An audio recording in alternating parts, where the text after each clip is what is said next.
So hello, it's been a while since I did a video. I was away and then life got complicated, as it sometimes does. I had things to do, but I have had a request in the comments. Somebody has asked me to do a lesson on the cover of CW Stoneking's Don't Go Dancing Down the Darktown Strutter's Ball I recorded last October. Now he plays it on a tenor banjo. There is a very good lesson where he teaches it on the tenor banjo, which is what I based my arrangement on. So if you want to go watch that, that's probably a good idea. I'm sure it won't hurt. But I'm using an ordinary guitar in standard tuning. The whole thing has got 3 chords in. So there's a C minor and an F minor, and that's the whole verse part. And then in the sort of refrain at the end of the verse there's a G as well.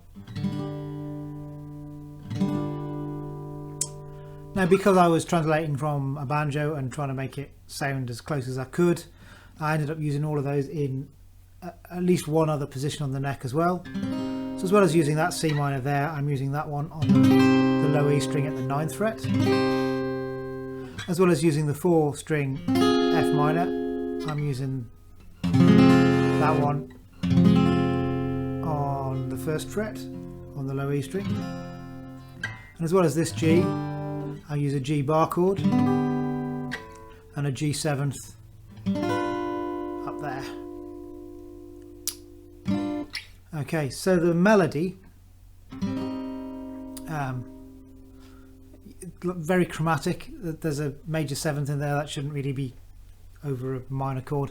But all he's doing, it's really simple. All he's doing is over the C chord, C minor chord, he's doing this.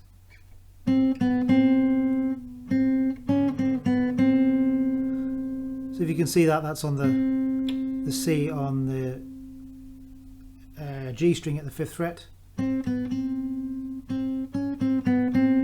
So because I needed to play this over the alternating bass with the chord held, what I ended up doing is moving my middle finger down to my G string. So that gives me a weird, I think it's C9, but I'm basically just ignoring the B string if I can. And then my little finger is going to play the melody by lifting on and off and moving up 1 fret.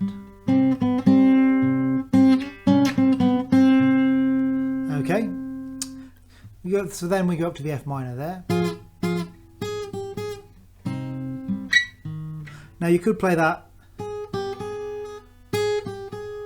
You could play that if you wanted to by barring that F minor chord. But because I was finding I wasn't getting that clean whilst I was trying to concentrate on remembering the words, I ended up just doing it. All I'm doing is turning my hand round.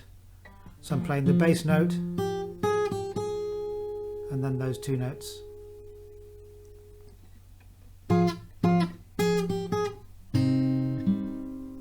And then as it gets to the end of that,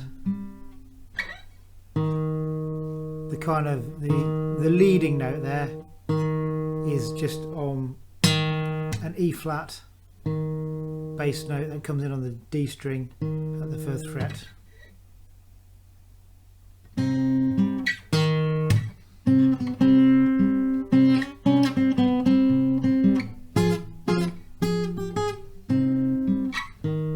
So it does that twice, and then it goes into sort of the refrain portion. Again, this is an F minor, but it's the other one.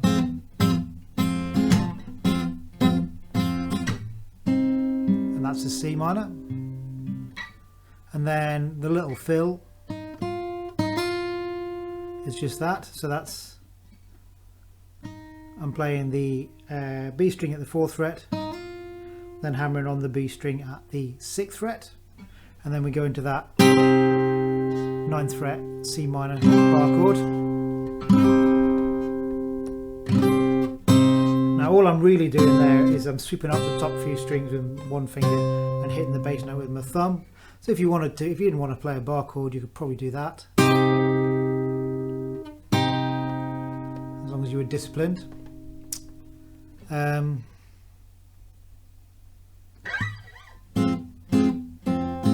does it again. This time it goes to that G and to a G7th. So all I'm doing there, that's a standard 4-finger G, most beginners learn now. But instead of playing my first finger on the A string, all I'm doing is muting the A string with my middle finger, and that leaves that finger free so that I can do that and change to the G7th. So then that melody repeats. He uses it for the introduction, and then he plays it once while he sings over it, and then I think the brass band come in and there's a little instrumental section. Now all that is, it's playing that same melody over a G major chord.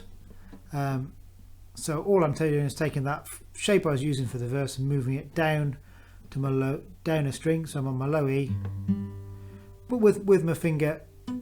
So that's kind of that's a G minor, but again, ignoring the fact we've left a string open that we don't really want. And then it moves back up to the C where it was originally.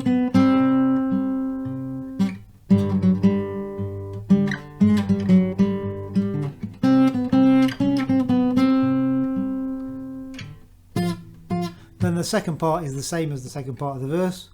Just for a bit of variety, I played this F minor instead of that F minor.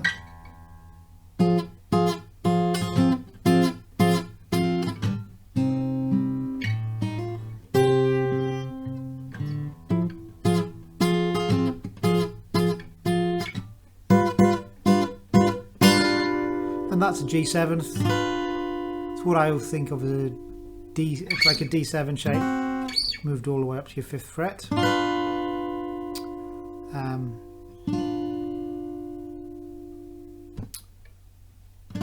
And then after that it goes back into the verse and plays that again.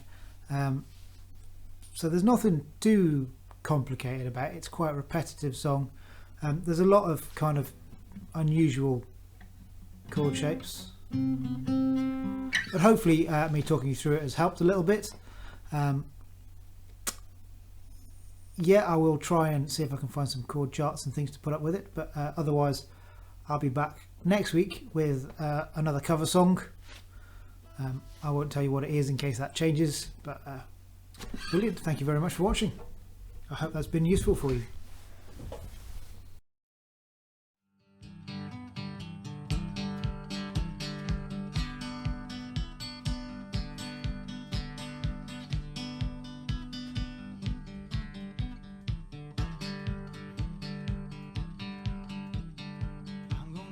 Crawdad hole, baby.